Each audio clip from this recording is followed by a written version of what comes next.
Rajashyamala సిద్ధియోగం YouTube channel ప్రేక్షకులకి హిందూ బాంధవులందరికీ నమస్తే. ఈరోజు విశేషంగా ఒక గొప్ప మంత్రాన్ని నేను ఇవ్వడం జరుగుతుంది.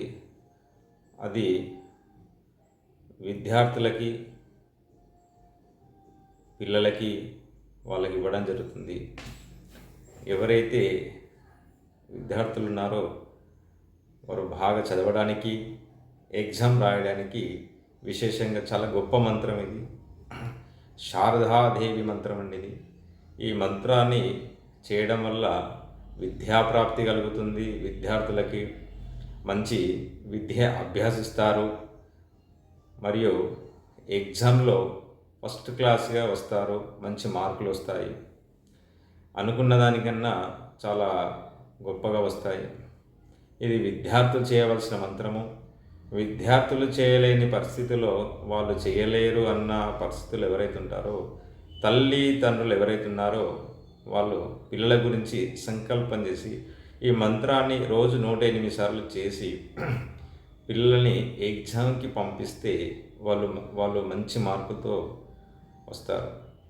ఇది ప్రతిరోజు చేయవలసిన మంత్రం అండి. పిల్లలకి ఏ విద్యార్థులైనా పర్లేదు, చేస్తే వాళ్ళకు మంచి విద్యాభ్యాసం కలుగుతుంది. మంచి విద్యలో మంచిగా రాణిస్తారు. ఇది నేను విశేషంగా ఈ మంత్రాన్ని సేకరించి మీకు చెప్పడం జరుగుతుంది. ఈ మంత్రాన్ని జాగ్రత్తగా విని, రాసుకొని, శ్రద్ధగా విని ఈ మంత్రాన్ని మీరు చేయండి. చేసి ఫలితం పొందండి. ఈ మంత్రం గురించి కానీ ఇంకేమైనా విశేషాల గురించి కొని అడగాలనుకుంటే నేను చెప్తాను. ఈ మంత్రం చెప్పే ముందు చాలా విశేషంగా జాగ్రత్తగా విని రాసుకోండి.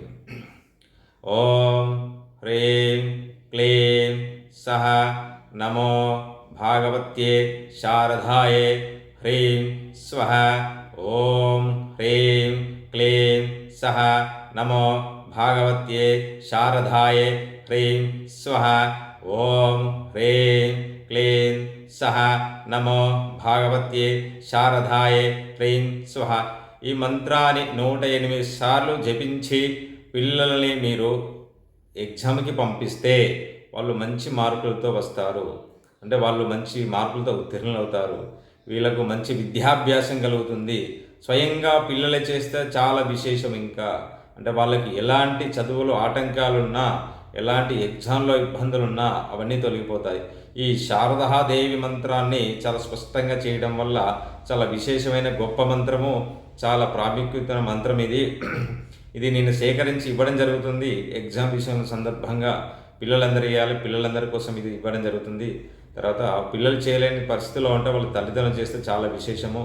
ఈ మంత్రం గురించి కానీ ఇంకా విశేషాల గురించి అడగాలనుకుంటే కామెంట్ బాక్స్లో మెసేజ్ పెట్టండి. ఆ మెసేజ్కి నేను రిప్లై ఇస్తాను. లేదనుకుంటే నా పర్సనల్ నెంబర్ వాట్సాప్కి నెంబర్కి మీ డీటెయిల్స్ అయినా పెట్టండి. లేదా నా వాట్సాప్ నెంబర్కి కాల్ చేయండి. మీకు ఎలాంటి అడగాలనుకున్నా, ఎలాంటి సందేహాలున్నా నన్ను అడగండి. నేను దానికి సమాధానం ఇస్తాను. సర్వే జనా సుఖినో భవంతు.